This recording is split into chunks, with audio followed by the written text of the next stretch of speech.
Before millions, Barron Trump tried to humiliate Jasmine Crockett, mocking her life, her skin, her story. But she didn't break, she hit back. One line flipped the room and turned his arrogance to shame. Washington froze, the internet erupted. What did Jasmine say that broke Barron Trump in seconds? Stay with us. This is a story worth every second of your time. The congressional hearing burned under blinding lights. Cameras circled millions of Americans, glued to their screens. Jasmine Crockett entered calm, focused, her heels echoing through the chamber. In her hand, a thick folder of truth. Across the table sat Barron Trump, the former president's son, lounging like royalty, smirking, as if the room already belonged to him. When his turn came, Barron didn't talk about voting rights. He attacked. "You're just the daughter of a filthy slum," he sneered. "Raised on gunfire and failure. Without pity, votes for your skin color, you'd still be a third-rate lawyer drifting through county courts. Don't kid yourself, you're not one of us. We were born to lead, not feed off the system." The air snapped. Silence crushed the chamber. The camera locked on Jasmine's face, eyes blazing unmoved. Barron leaned back, satisfied. He didn't know those words had just detonated the storm that would destroy him. The silence after Barron's first insult hadn't even faded when he leaned forward again, the smirk carved back into his face like armor. His voice sliced through the chamber. "You sit here not because of talent," he said, calm but cruel. "You sit here because of the diversity quota. This whole system threw you a seat to make America look fair. But the truth is, no one like you deserves to be here." The words landed like punches calculated to wound. He leaned back, crossing his arms as if he'd just spoken a fact of nature. A murmur rippled through the room, low, uneasy, spreading like static. Some lawmakers shifted uncomfortably. Others avoided eye contact with the cameras, their faces blank, pretending neutrality to hide their unease. A few shook their heads, but no one spoke. The hearing room, once full of chatter, now felt like a vacuum. The lights overhead seemed to hum louder. The tension was alive, crawling under the skin of everyone watching, both in the chamber and across millions of screens nationwide. Then Jasmine rose, slowly, deliberately. The scrape of her chair against the marble floor echoed like a warning shot. She didn't raise her voice. She didn't rush. But something in her stillness made the air tighten. "You want to talk about how I got here?" she said, eyes locked on Barron. "Let's go back, Selma, Alabama, 1965. The name alone shifted the atmosphere. The words were history's fuse. "Bloody Sunday," she continued, her tone steady but sharp. "March 7th, 1965. 600 peaceful protesters marched across the Edmund Pettus Bridge. Men, women, even children marching for one simple thing, the right to vote." She gestured toward the screen as the footage appeared, grainy black and white film glowing against the chamber walls. The room dimmed. Gasps rose as the images played, ordinary people in Sunday clothes, walking arm in arm, holding signs that read, "One man, one vote." Her voice deepened. They were met not with dialogue, but with clubs, horses, and tear gas. State troopers lined up in helmets and masks waiting. When the marchers refused to turn back, the troopers advanced. The first strike hit John Lewis himself, a skull fracture from a baton. The bridge ran red with blood. Mothers screamed for their children. Men covered their heads, coughing in clouds of tear gas. And through it all, they didn't fight back. They kept marching. The room fell dead silent. No one blinked. Even the air seemed to pause. Jasmine's voice trembled, not from fear, but from the weight of memory. "They were beaten," she said softly, "for daring to believe democracy included them, for thinking their voices mattered." She let the footage fade, the sound of footsteps and chaos lingering like ghosts in the air. Then she looked straight at Barron. "John Lewis once said," she quoted, "some of us gave our blood so that these ballots could be counted. We believed democracy was worth it." Her eyes glistened under the lights. "So no, I don't sit here because of a quota. I sit here because of blood, sweat, and broken bones. Because of those who faced horses and batons, so that one day someone like me could stand in this room." Her voice rose slightly, each word hammered with conviction. "I am the product of a promise carved into stone, a promise that every voice counts, that freedom cannot be rationed, and that no dynasty, no privilege, no name can erase the price they paid. And I swear the light they lit on that bridge will never go out." The last word hung in the air, like thunder after lightning. For a moment, no one dared to move. Then one by one, people began to clap. First a single pair of hands, then another, until the entire chamber erupted in applause. Even the walls seemed to tremble with the echo. Barron's face hardened, the smirk wiped clean. His jaw tightened, eyes flicking toward the cameras he once commanded. The room he thought he owned now belonged to her. Jasmine didn't smile. She simply stood there, breathing steady, like a survivor of a storm she knew was far from over. Because deep down, everyone in that chamber understood the truth. Barron had tried to shame her with history, and Jasmine had answered with history's fire. The applause was still echoing when the gavel struck sharply, 3 clean hits cutting through the noise. Order, the chairman demanded.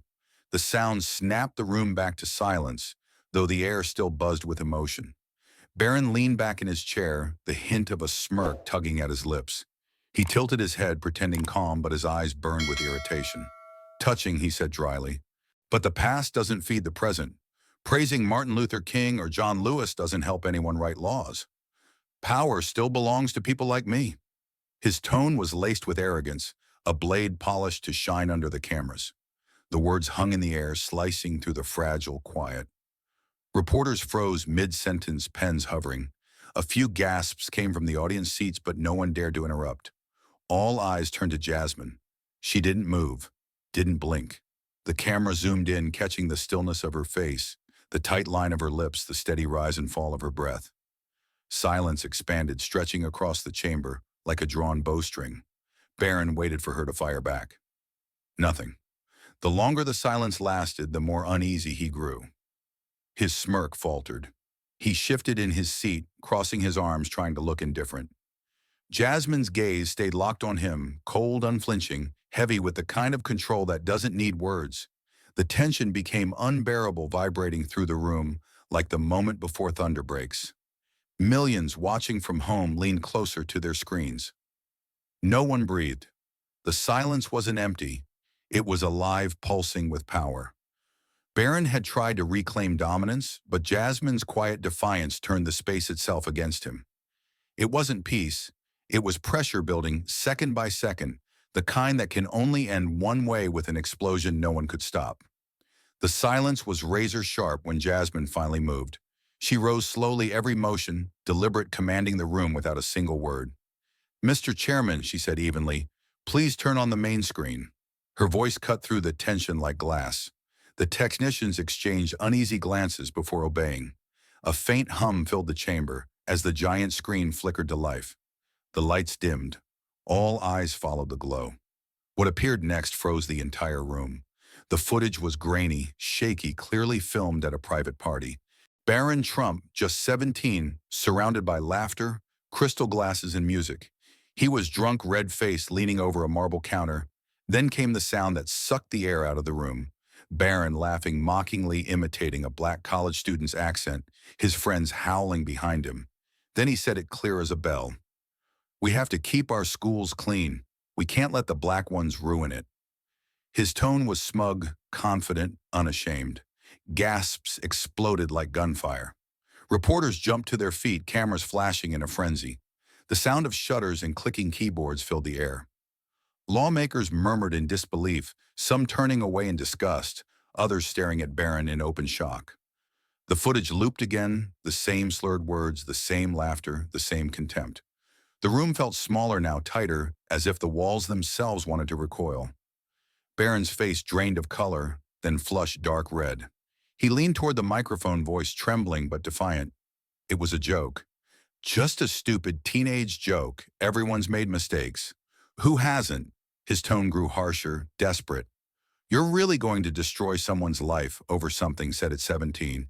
His hands clenched into fists, but the fear in his eyes betrayed him. He could feel the weight of millions watching, judging, remembering. Jasmine stepped forward, calm and unflinching. Her heels echoed on the marble like a countdown. "A mistake," she said quietly, "is when you fall and get back up. But this," she pointed at the screen, "this is not a mistake. This is belief. This is who you are. And today you proved it still lives in every word you spoke." Her voice was sharp as steel, unyielding, cutting straight through his last defense. The words hit harder than the footage. The room erupted again, gasps, murmurs, the rustle of papers. A few members of Congress stood shaking their heads. Barron tried to speak, but no sound came. His jaw tightened, his throat dry. The cameras caught everything, the trembling hand, the darting eyes, the sweat glistening under the lights. Jasmine didn't look away. Her stance was unwavering, her gaze steady, as if she were holding the weight of history itself. The room had turned against Barron now, the energy shifting completely. The young man who once looked untouchable now looked cornered, exposed. Every second felt longer, every breath louder. For the audience watching at home, it was no longer politics, it was reckoning. Barron's smirk, his arrogance, his untouchable image all shattered in real time. And standing across from him, silent but towering, was Jasmine Crockett, the woman who had turned his cruelty into confession, his confidence into collapse. The second explosion had begun, and there was no turning back. Barron breathed hard, shoulders heaving, fighting to keep his mask from slipping. He leaned toward the mic, forcing a calm he didn't feel. No one is perfect. Me, you, everyone has stains in the past. Do you think you're different? The words echoed thin but sharp, as if he could stitch his pride back together with sound. Jasmine didn't answer. She didn't need to. The cameras slid in tight, catching the hard light in her eyes, clear, cold, unblinking. Her stare moved through Barron like it could strip every layer he'd built to protect himself. The silence grew heavy, packing the room like storm air before the first drop hits. People at home leaned closer to their screens. In the chamber, no one dared to cough. This was the pause in an action scene when the hero doesn't flinch and the villain finally realizes the ground is moving under him. The gavel held the room, but the room belonged to the silence. It wasn't calm. It was pressure, tight and rising. Everyone felt it, the promise of a final blow loading in the dark. The room held its breath. Then Jasmine reached into her bag. She drew out an old envelope, its edges frayed, the paper softened by years of being handled. The lights from the cameras washed over it, turning every crease into a silver scar. She held it close for a beat, as if it might slip away if she moved too fast. "This isn't evidence for show," she said, voice low, but unwavering. "This is a promise my family carried." The chamber stilled. Even the rustle of paper died as she lifted the flap and slid out a thin, time-worn sheet. Jasmine spoke in the plain cadence of memory. "My father marched," she said. "He was part of the civil rights movement, and he kept a photocopy of a letter from Thurgood Marshall in his wallet like a lifetime treasure." She glanced down at the page as if seeing his hands around it. "He worked long shifts, came home with dust in his lungs, and still, he'd pull this letter out at the kitchen table and read it to me." Her voice tightened, but her gaze never wavered. "When I was a child and asked why we kept fighting, he would touch these creases and say, 'Because the paper remembers what the world tries to forget.'" She unfolded the copy with careful fingers and read each word struck like a bell. "The right to vote is a permanent oath. No one, whether by power or by money, can strip it away." The sentence hung in the air, bright and unbreakable. The cameras caught the light on her face, fixing the moment the way the letter had once fixed a promise. She looked up, chin high. "Today, under these lights, I speak that oath again, and I swear I will never let it be smeared by arrogance and hate." Silence flooded the room, deep and absolute, like the breath after a verdict. The glow from the screens haloed her profile, freezing the image in a frame the nation would not forget. Barron lowered his head, the fight knocked out of his posture, pride collapsing into the smallness of a cornered truth. No one clapped, no one spoke. The power of the words didn't need applause. The envelope lay open on the desk between them like a drawn line in stone.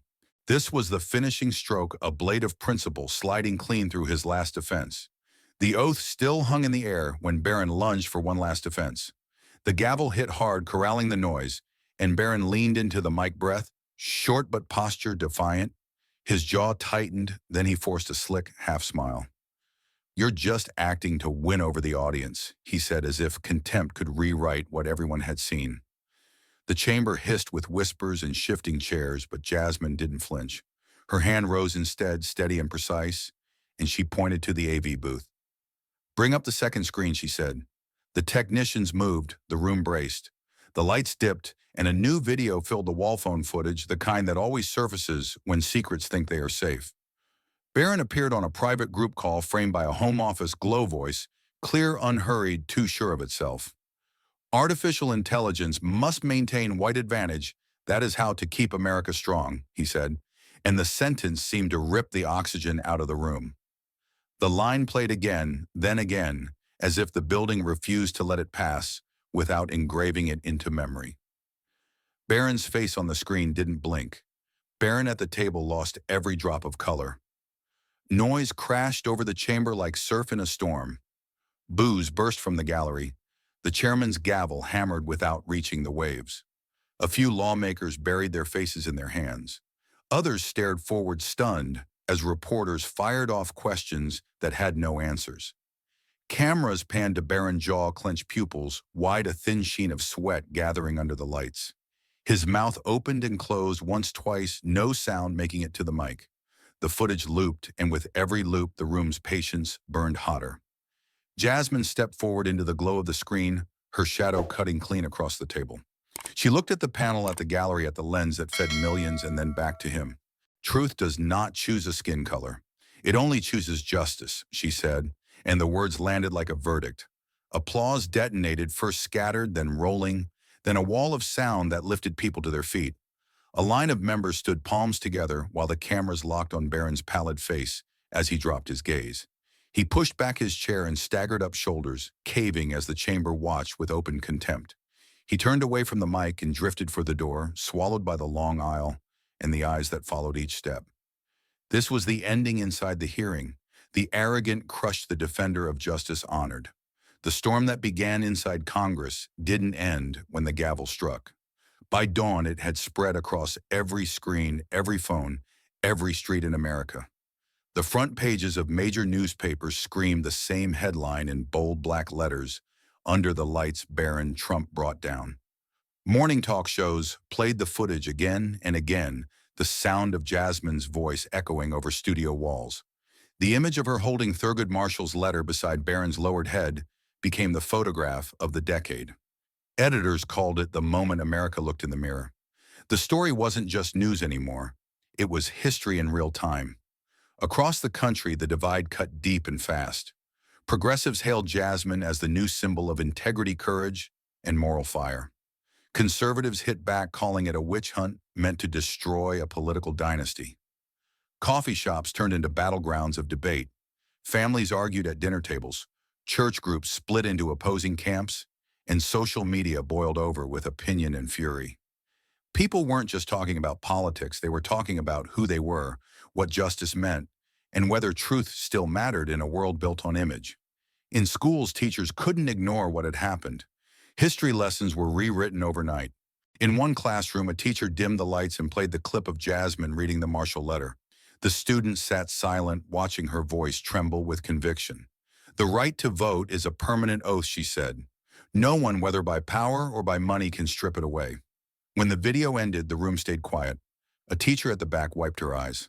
By afternoon, schools across the country had posted Jasmine's quote on bulletin boards, "One voice can light a nation." That day, young people learned more about democracy than any textbook had ever taught. In community centers and retirement homes, older Americans gathered in front of televisions like witnesses to a familiar ghost. Some had marched in Selma. Others had lost friends on the Edmund Pettus Bridge. They watched Jasmine's face on the screen and saw themselves not as victims of history, but as keepers of a promise that had almost faded. One elderly man whispered, "We bled for that bridge." Another woman, her hands shaking, said she just carried it across again. For them, the hearing wasn't politics. It was memory resurrected under new light. That night, the media war erupted in full force. Fox News aired a segment titled "The Actress of Congress," accusing Jasmine of using her tears in history for political theater. Commentators called her a performer, a manipulator of emotion. Meanwhile, CNN ran a special called "The Light of Justice," replaying her speech and calling it the most powerful act of truth in modern politics. Split screens filled the nation's living rooms, one showing her as a fraud, the other as a hero. Airports, diners, and barbershops buzzed with arguments about which version of reality they believed. The same 10-second clip had become two different countries. Online, the explosion was unstoppable. On Twitter, the clip of Jasmine's stare during the silence racked up millions of views within hours. On Facebook, people shared side-by-side images of her reading the letter and Barron bowing his head. TikTok flooded with remixes of her words from gospel choirs to protest chants. News outlets tried to keep up, but the public had already turned the moment into something larger than journalism. For millions, Jasmine wasn't just a congresswoman anymore. She was a symbol of defiance, proof that calm could be stronger than power. Civil rights groups saw an opening and seized it. By the next morning, rallies were forming in Washington, Atlanta, and Detroit. Protesters held signs quoting the letter Jasmine had read. The right to vote is a permanent oath. Organizers called for new voting protections and an end to suppression tactics. On courthouse steps, speakers invoked Jasmine's name alongside John Lewis and Rosa Parks. If one woman can hold the line, one activist said, imagine what a nation can do. The movement that had once been history was alive again, marching forward on digital feet and real ones. But the backlash was swift. Conservative lawmakers demanded investigations, claiming the video of Barron was taken out of context. A few called it digital warfare, suggesting the evidence was manipulated. Yet within hours, independent journalists, tech analysts, and even Barron's own former aides confirmed the clip was authentic. The excuses crumbled, leaving behind a silence louder than denial. It wasn't just a scandal anymore, it was a reckoning, and the facts had chosen their side. Everyday life changed in small, quiet ways. In Detroit, a mechanic told a reporter, she spoke for my mother. In Atlanta, a nurse said, that's the America I want back. Churches held late-night forums, barbershops became town halls, and diners stayed open past midnight for call-in debates. Strangers who had never voted registered the next day. Parents showed the hearing to their kids and explained words like quota and oath. The hearing had become a mirror, forcing America to see what it had forgotten. Justice wasn't just a system, it was a choice. On the airwaves, the discussion deepened.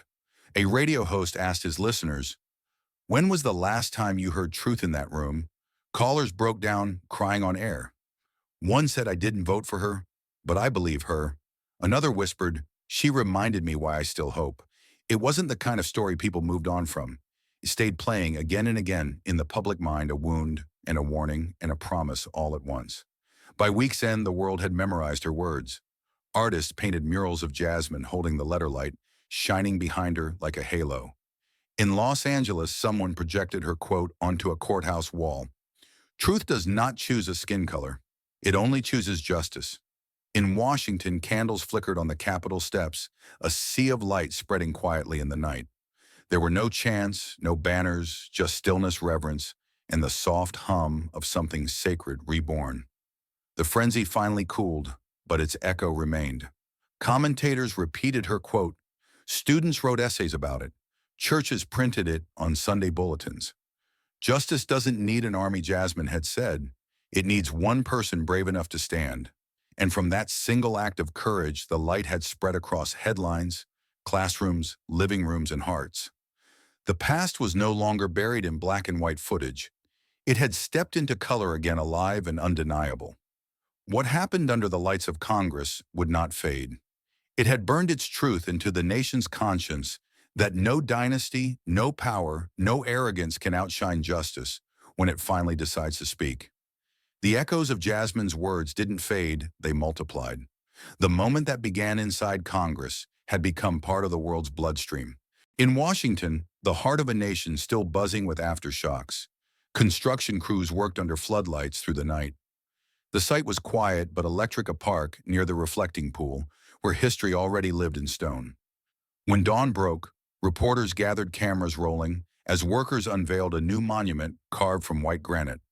Across its polished face were the words Jasmine had spoken under oath. Truth does not choose a skin color. It only chooses justice. The sun caught the letters, turning them gold. Children on field trips traced the words with their fingers. Veterans saluted it like an old friend. For once, Washington didn't just talk about justice, it built it line by line into the earth. The new monument became a pilgrimage site within days. Tourists arrived in waves, leaving flowers, letters, even folded ballots beneath the inscription. Teachers brought students, pointing out the simple message etched deeper than politics. Protesters who once shouted in anger now stood in silence, reading the line again and again. A young woman whispered to a reporter, "It feels like those words were waiting for this country to grow into them."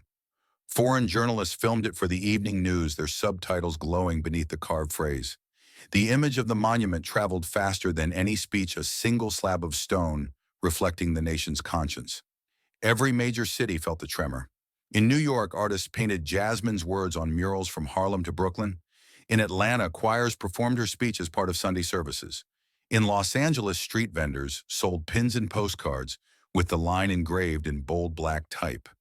"It's not about politics," one man told a reporter while handing out bracelets. "It's about what kind of world we want to be remembered for." The phrase took on a life of its own, quote, part prayer, part declaration of faith in something greater than power. Even those who disagreed with her could not escape it. The words had entered the bloodstream of the culture. Barron, meanwhile, vanished from public view. His social media accounts went silent. Corporate boards quietly erased his name. Every photo of him smiling in privilege became a meme captioned with irony. Late-night hosts turned his downfall into satire, but the laughter never lasted long. Underneath the humor was discomfort, the unease of seeing arrogance crumble in real time. Former allies distanced themselves, insisting they never knew the full story.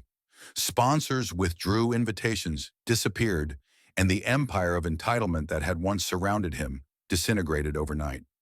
The man who once mocked others from the heights of wealth now served as a global example of how quickly pride can turn into ruin. International media picked up the story with fascination and awe. In France, Le Monde called it a moral reckoning live on television. In Brazil, a columnist wrote, "This was not a trial, it was a mirror held up to humanity." In South Africa, a major newspaper titled its front page, "Selma of the 21st Century." Across continents, the video of Jasmine's calm composure played with translated captions, her voice carrying through languages like an unbroken truth. Commentators noted that the world hadn't seen such a moral moment since the fall of apartheid or the collapse of the Berlin Wall. Barron had become the symbol of a new kind of downfall, one not caused by war or scandal, but by the quiet strength of truth. The monument in Washington became a global backdrop for reflection. Delegations from abroad visited it, laying wreaths and signing guestbooks. Journalists captured images of school children reading the words aloud in dozens of languages. The quote appeared in newspapers, on billboards, and projected across government buildings during solidarity marches. Truth does not choose a skin color. It only chooses justice. In Tokyo, protesters painted it on banners during a rally for equality. In London, crowds gathered in Trafalgar Square, holding candles in the rain. In Nairobi, students etched the line into the walls of a public library. No one had planned this. It simply happened, one phrase, one spark carried by a current too wide to contain. Meanwhile, Barron's name became a cautionary tale in classrooms and boardrooms alike. Professors taught the Barron effect, describing how unchecked privilege breeds self-destruction. Psychologists cited him as an example of what happens when entitlement meets exposure. Documentaries called him a prince without a kingdom. In universities, students debated the ethics of power, playing back the congressional footage, frame by frame.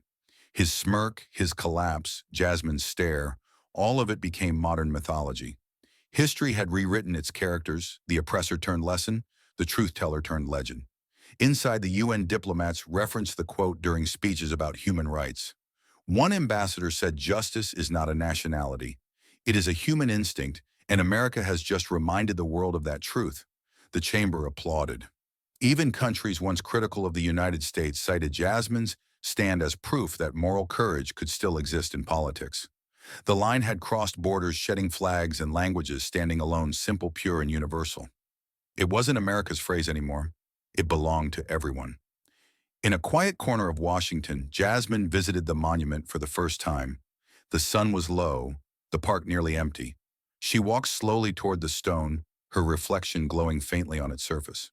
For a long moment, she said nothing. Reporters kept their distance, their cameras lowered. Then she placed her hand on the cool marble and whispered, "It's not my line anymore. It's theirs now." She stepped back, the wind lifting her hair as if in acknowledgement. The crowd that gathered began to clap softly, the sound spreading like a ripple through still water. She smiled, small and quiet, the kind of smile that comes only when something larger than victory has been achieved. As days passed, the monument drew visitors from across the world. Couples took wedding photos beside it. Activists met there to plan their next marches. School children recited its words during field trips. Veterans placed their medals on the base before walking away. Even at night, the stone glowed under spotlights, the carved sentence shining like a lighthouse. Reporters called it the nation's conscience in marble. No guards were needed. People protected it with respect. It became not a monument to one woman's triumph, but to a shared awakening. Around the globe, governments and citizens alike began to echo the message. Truth does not choose a skin color. It only chooses justice appeared on banners in protests for gender equality, freedom of speech, and indigenous rights. In places still ruled by fear, whisper networks spread the phrase like a secret password. People spoke it in low tones, not just as admiration for Jasmine Crockett, but as defiance against oppression itself. It became the sentence of courage simple enough for a child to remember, strong enough to shake the foundations of power. Back in America, commentators tried to summarize what had happened, but no report could capture it completely. A hearing that began as an argument had transformed into a moment of moral clarity for the entire world. Barron Trump had become a warning, a living parable about arrogance, privilege, and the illusion of invincibility. And Jasmine Crockett had become something greater than a congresswoman, a reminder that justice is not a possession of the powerful, but the inheritance of the brave. From that day forward, the world carried a new lesson, written not in law but in light. The light of justice can overthrow even the proudest shadows, and one person brave enough to stand can change the course of human history.